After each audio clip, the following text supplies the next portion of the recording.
TV პირველის ოპერატორის ლაშა ჯიაშვილის წინააღმდეგ არსებული ადმინისტრაციული დავის განხილვა გორის რაიონულ სასამართლოში დასრულდა. მოსამართლე დავით პაპუაშვილმა გადაწყვეტილების გამოცხადება გადადო. 1 მაისს გამოცხადდება აღნიშნულ საქმეზე გადაწყვეტილება. დღეს პოლიციელი ლევან რუსიშვილი მოსამართლეს უმტკიცებდა, რომ ლაშა ჯიაშვილმა დაარღვია ადმინისტრაციულ სამართალდარღვევათა კოდექსი და მოიყვანა აბსურდული მიზეზი, თითქოს პოლიციელებმა ვიღაც ორი გოგოსგან მოისმინეს აღნიშნული ფაქტის შესახებ, რომ ლაშა ჯიაშვილმა შეურაცხყოფა მიაყენა კონკრეტულ პოლიციელებს, თუმცა საქმის მასალებიდანვე და მტკიცებულებებიდანვე დასტურდება, რომ ლაშა ჯიაშვილმა არა კონკრეტულ პოლიციელებს, არამედ სისტემას მიმართა და გააკრიტიკა შინაგან საქმეთა სამინისტრო, რადგან მისთვის მიუღებელია ის უსამართლობა, რაც დღესდღეობით ჩვენს ქვეყანაშია.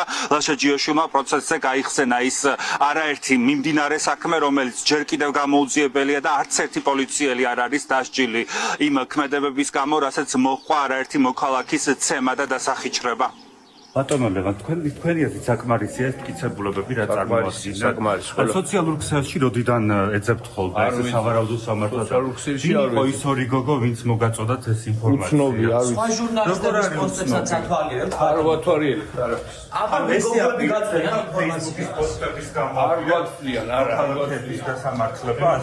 ყოველთვის ხდება საჯაროა და საჯარო ინფორმაცია ყოველთვის ან საჯარხალი ახალი მეთოდები არის და იყო სამართალდამღება, როდესაც შინაგან საქმეთა სამინისტროს აკრიტიკებს ადამიანი, ეს არის შეურაცხყოფელი და ის არ არის შეურაცხყოფელი ადამიანებს რო სცემენ და არც ერთი პოლიციელი და გადადეს თანამშრომელი დასჯილი არა. კონკრეტული პოლიციის თანამშრომელს როდესაც კითხეს, რომ რა ითხოვდა, ბოლოს თქვა, რომ ითხოვდა ჩემს მიმართ, რომ დამნაშავედ გამოეცხადებინე. რეალურად შესაძლებელი არის, რომ სამართალდამღებად ვცნონ, არათუ დამნაშავედ. ეს ერთი, ნახეთ მერე კონკრეტული პოლიციის თანამშრომლის ტყუილი, რომელმაც ჩაწერა თავის ახსნა განმარტებაში, რომ როდესაც სამსახურეობრივ მოვალეობას ასრულებდა, თითქოს მე გადავუღე ვიდეო, ესეც არის ტყუილი და ამის მტკიცებულებაც არსებობს. ჩემს Facebook-ზე ასე რომ ვთქვა, დაძვრებიან, შემდეგ რაღაცა ტყუილ პატაკებს წერენ, რომ ვიღაცა ორი გოგოსგან მოისმინეს, თურმე მე როგორ ვაგინებდი პოლიციელებს და ასე შემდეგ და ასე შემდეგ.